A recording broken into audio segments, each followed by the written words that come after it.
Hi friends. Aadhav Arjuna பெரிய மனுஷன் மன்னிப்பு கேட்டு போயிட்டார். ஆனால் நம்மளால் தான் அதை ஏற்றுக்கவே முடியல.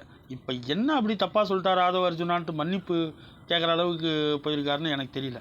இவனுங்க சீமானு சாட்டை, அதுக்கப்புறம் அது அது யார் நம்ம திருமாவளவன் அண்ணன், இந்த நக்கீரன் கோபால், இவனுங்கெல்லாம் பேசுறதுக்கு மேலேயா ரஜினியை இப்போ ஆதவ் அர்ஜுனா பேசிட்டார். இதுக்கு இவர் ட்விட்டரில் அறிக்கை வெளியிடுறது, அதுக்கு நம்ம ஆதவ் அர்ஜுனா மன்னிப்பு கேட்டிருக்காரு. இந்த ரஜினி அப்புறம் நான் ஆன்மீக அரசியல் பண்ண போகிறேன், தமிழ்நாட்டில் ஒரு வெற்றிடம் காலியாக இருக்குது, அதுக்கப்புறம் என்ன சொன்னார், சிஸ்டம் சரியில்லை, இதெல்லாம் சொல்லிவிட்டு எனக்கு உடல்நல சரியில்லைன்னு போய் வீட்டில் போய் படுத்துனாகிறாரு. உடல்நல சரியில்லைன்ட்டு போயிட்டாருல்ல, வீட்டில் போய் படுத்துனாகிறாரு. இப்போ வரலையும் இல்லை சினிமா தானே நடிச்சுனுக்கிறாரு.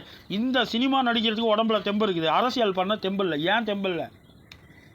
திமுக காரங்களும் இந்த நாம் தமிழர் கட்சியும் பண்ண அவதூறு, பண்ண கேலி கிண்டல்கள், பண்ண அசிங்கம், ரொம்ப தரைக்குறைவான வார்த்தைகளில் கூத்தாடின்னு சொன்னது மட்டும் இல்லாமல் மண்டையில் தான் ஒன்றும் இல்லைன்னு பார்த்தா மண்டைக்கு உள்ளேயும் ஒன்றும் இல்லை அப்படின்னு சாட்டை சொன்னது.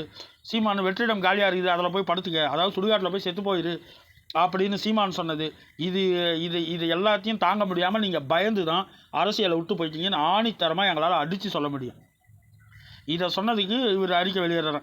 ஏன் சீமான் சொல்லும்போது அறிக்கை வெளியிட வேண்டியது தானே? முடியலல்ல. திமுக சொல்லும்போது அறிக்கை வெளியிட வேண்டியது தானே? பயந்து போய் வீட்டில் பதுங்கிட்டு இன்றைக்கி அறிக்கை வெளியிட என்னமோ ஒரு பதிவு போட்டிருந்தார். என்னது, காலம் பதில் சொல்லாது, காத்திருந்து பதில் சொல்லும். காத்திருந்து பதில் சொல்லும். அது டிவி கேட்கல, உங்களுக்கு, உங்கள் திமுக கொத்தடிமைகளான உங்களை மாதிரி ஆட்களுக்கு. கடைசியாக ஒன்று சொல்லிக்கிறேன், பாய்காட் ரஜினி கமல். இந்த திமுக கொத்தடிமைகளோட திரைப்படம் ரிலீஸ் ஆகும்போது நம்ம தளபதி ஃபேன்ஸ், தமிழ்நாடு மக்கள் யாரும் படத்துக்கு போகக்கூடாது. அந்த படத்தை நம்ம பாய்காட் பண்ணுவோம். மொத்தம் நீ சூப்பர் ஸ்டாரு, நான் பெரிய ஆளுன்னு நினச்சினுக்கிற அந்த பிம்பத்தை உடச்சி காலி பண்ணுவோம். நன்றி நண்பர்களே. இது போன்ற பதிவுகளை மேலும் மேலும் பார்க்கணுன்னா நீங்கள் தயவு செஞ்சு ஒரு சப்ஸ்கிரைபை தட்டி விட்டுருங்க.